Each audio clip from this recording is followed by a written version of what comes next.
this is coming from the mayor of Arlington, Washington. It's a great question, Mayor Tolbert, asking if the clinicians and EMTs are equipped with tools to help link people to services, namely homeless to housing and others that they may have to guide folks. I'll jump in on this one, and really, the STAR program and what we've learned from Eugene is been nothing but wonderful. We've learned a lot. We've been able to already help quite a few folks. But from my perspective, from our perspective, this is a continuum of care. I discussed how we have 25 co-responders that deal with those higher level mental health crisis calls where an individual is threatening violence or armed with a weapon. We've been able to de-escalate those. We just had an individual on a fifth floor balcony shooting a gun, and we're able to successfully resolve that situation, get that person the help.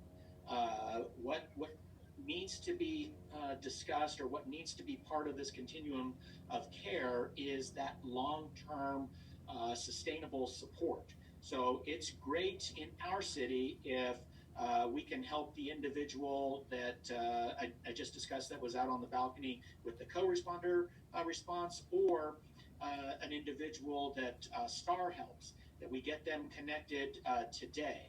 But what about tomorrow? What about next week? What about next month?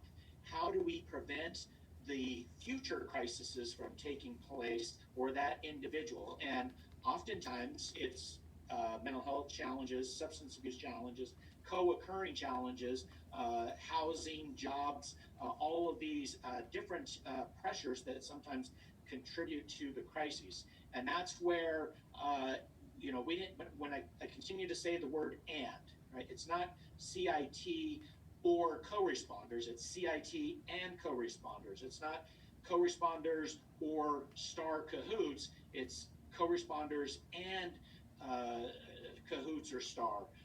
And then one critical piece for us is the case managers. So that individual in District 2 that we were able to successfully address their crisis, their high level of crisis, we then connect that person to the case manager. This was a veteran, hadn't been going to the VA. This case manager for that particular geographical area then reconnects them to the VA, the medication that they need, and checks up on them. Make sure that next week, next month, next year, that this person is still getting the long-term support. So it's a continuum of care.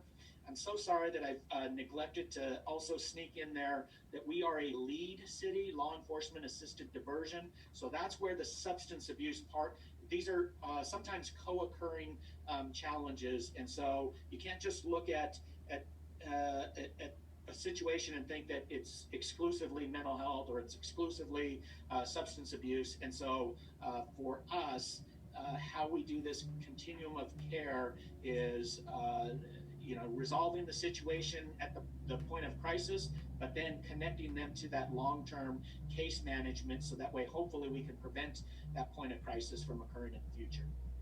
Yeah, Chief